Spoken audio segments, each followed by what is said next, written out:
NCB ಟೈಮ್ಸ್ಗೆ ಸ್ವಾಗತ.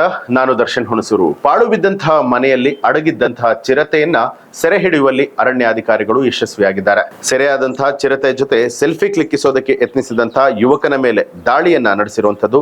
ಇನ್ನು ಚಿರತೆ ದಾಳಿಯಿಂದ ಗಾಯಗೊಂಡಂತಹ ಯುವಕನನ್ನ ಮೈಸೂರಿನ ಕೇರ್ ಆಸ್ಪತ್ರೆಗೆ ದಾಖಲು ಮಾಡಲಾಗಿದೆ. ನಂಜನಗೂಡು ತಾಲೂಕು ಯಾಲಹಳ್ಳಿ ಗ್ರಾಮದಲ್ಲಿ ಈ ಘಟನೆ ನಡೆದಿರುವಂತದ್ದು.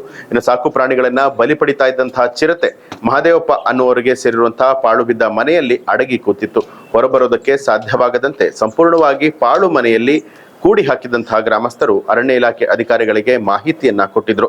ಸುಮಾರು 2 ಗಂಟೆಗಳ ಕಾಲ ಚಿರತೆ ಸೆರೆಗೆ ಕಾರ್ಯಾಚರಣೆಯನ್ನ ನಡೆಸಲಾಯಿತು. ಅರವಳಿಕೆ ಚುಚ್ಚುಮದ್ದು ನೀಡಿ ಸೆರೆ ಹಿಡಿಯುವಲ್ಲಿ ಅರಣ್ಯಾಧಿಕಾರಿಗಳು ಯಶಸ್ವಿಯಾಗಿದ್ದಾರೆ. ಸ್ಥಳೀಯ ಯುವಕ ಜಯಶಂಕರ್ ಸೆಲ್ಫಿ ತೆಗೆಯೋದಕ್ಕೆ ಪ್ರಯತ್ನ ಪಟ್ಟಿರ್ತಾರೆ. ಆ ಸಂದರ್ಭದಲ್ಲಿ ಚಿರತೆ ಯುವಕನ ಮೇಲೆ ದಾಳಿಯನ್ನ ಮಾಡಿ ಗಾಯಗೊಳಿಸಿದೆ. ನಂತರ ಆತನನ್ನ ಆಸ್ಪತ್ರೆಗೆ ದಾಖಲು ಮಾಡಲಾಗಿದೆ. ಸೆರೆಯಾಗಿರುವಂತಹ ಗಂಡು ಚಿರತೆಗೆ ನಂಜನಗೂಡಿನ ನರ್ಸರಿಯಲ್ಲಿ ಚಿಕಿತ್ಸೆಯನ್ನ ಕೊಡಿಸಲಾಗ್ತಾ ಇದೆ. ಮೈಸೂರಿನ ಡಿಸಿಎಫ್ ಬಸವರಾಜ್ ಅವರ ಆದೇಶದ ಮೇರೆಗೆ ಚೇತರಿಸಿಕೊಂಡ ಬಳಿಕ ಮತ್ತೆ ಅರಣ್ಯ ಪ್ರದೇಶಕ್ಕೆ ಬಿಡಲಾಗತ್ತೆ ಅಂತ ಹೇಳಿ ಅರಣ್ಯಾಧಿಕಾರಿಗಳು ಮಾಹಿತಿ ಕೊಟ್ಟಿದ್ದಾರೆ. ಇದು ಈ ಹೊತ್ತಿನ ಪ್ರಮುಖ ಸುದ್ದಿ. ಮತ್ತಷ್ಟು ವಿಶೇಷ ಸುದ್ದಿಗಳಿಗಾಗಿ ನೋಡ್ತಾ ಇರಿ ಎನ್ಸಿಬಿ ಟೈಮ್ಸ್, ಅಪರಾಧ ಮುಕ್ತ ರಾಷ್ಟ್ರಕ್ಕಾಗಿ.